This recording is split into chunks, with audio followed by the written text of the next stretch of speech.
যে নির্বাচন হয়েছে সেটা কোনোভাবেই ফেয়ার নির্বাচন ছিল না। আমার স্বচ্ছতার সুযোগ নিয়ে যখন আপনি আমার উপর জুলুম করবেন, অবশ্যই আমি সেই জুলুমের বিরুদ্ধে কথা বলবো না। তার মানে আমার উপর জুলুম হবে, আমি কথা বলবো না। এই জুলুমগুলো যদি না হতো তাহলে কি আপনি ভিপি নির্বাচিত হতেন, যেখানে ব্যবধানটা দেখছি আমরা অনেক বেশি? বিগত সময়ে যে ছাত্র সংসদ নির্বাচন বিশ্ববিদ্যালয় হয়েছে, সেখানে আমি যেহেতু প্রার্থী হিসেবে পরিস্থিতি মোকাবেলা করে এসেছি, পরিস্থিতি ফেস করেছি, নানান ধরনের পরিস্থিতি ফেস করেছি, এগুলোকে বারংবার বলে আর নতুন করতে চাই না। তো যে নির্বাচন হয়েছে সেটা কোনোভাবেই ফেয়ার নির্বাচন ছিল না। আমি আজও বলছি, ভবিষ্যতেও বলে যাব, এবং যদি সুযোগ থাকে সেটাকে আমরা অবশ্যই চুলচেরা বিচার বিশ্লেষণ করব। কারণ আমি যখন ডাকসু নির্বাচন ছিল তখন আমি একটা কথা বলেছিলাম যে দেখেন, আমাকে যখন সাংবাদিক প্রশ্ন করেছিল যে আপনারা যদি জিতে যান কি করবেন, হেরে যান কি, হেরে গেলে কি করবেন, তখন আমি উত্তর দিয়েছিলাম আমাদের জীবনে 5 আগস্টের পরে আলটিমেট জিত কিংবা হার বলে কোনো টার্ম নাই। যেই জিতে আমরা জিতে যাব, যেই হারুক তাও আমরা জিতে যাব।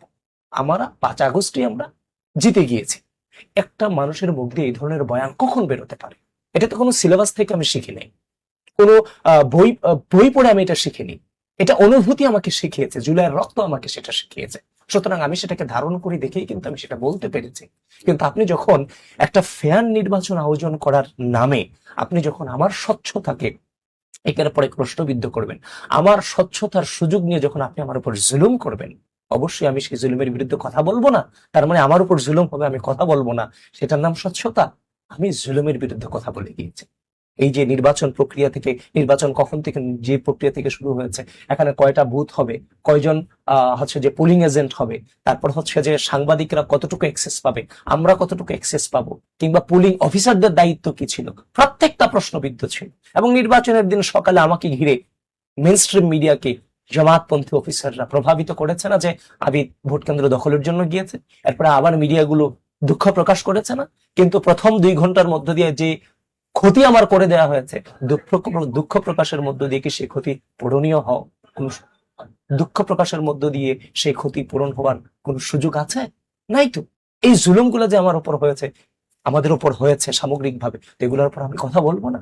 আমরা বলেছি যে ভোটের যে রেশু, ভোটারদের যে উপস্থিতি, লাইন এবং উপস্থিতি এবং ভোটকাস্টিং হিসাব মিলছে না। আপনারা একটা হলের সিসিটিভি ফুটেজ আমাদেরকে দেখান, আমরা কাউন্ট করি। অথবা কারা ভোট দিয়েছে তাদের সিগনেচার গুলো প্রকাশ করে, সিগনেচারে ঝামেলা হলে তাহলে তাদের নামগুলো প্রকাশ করে দেন। কিছুই তো বিশ্ববিদ্যালয় প্রশাসন করলো না। তাহলে আমাদের যদি দুর্বলতা থাকে, আমরা যেখান থেকে শিক্ষা নেব, সেজন্য বিশ্ববিদ্যালয় প্রশাসন আমাদেরকে সহযোগিতা করবে না কনফিডেন্স গ্রোথ বিল্ড আপ করবার জন্য? এই জুলুমগুলো যদি না হতো তাহলে কি আপনি ভিপি নির্বাচিত হতেন, যেখানে ব্যবধানটা দেখছি আমরা অনেক বেশি? দেখেন, এই ধরনের কোশ্চেন গুলো মানে এই ধরনের কোশ্চেন গুলো সমাজের হাস্যরস তৈরি করে। এই কোশ্চেন গুলো আসা উচিত না।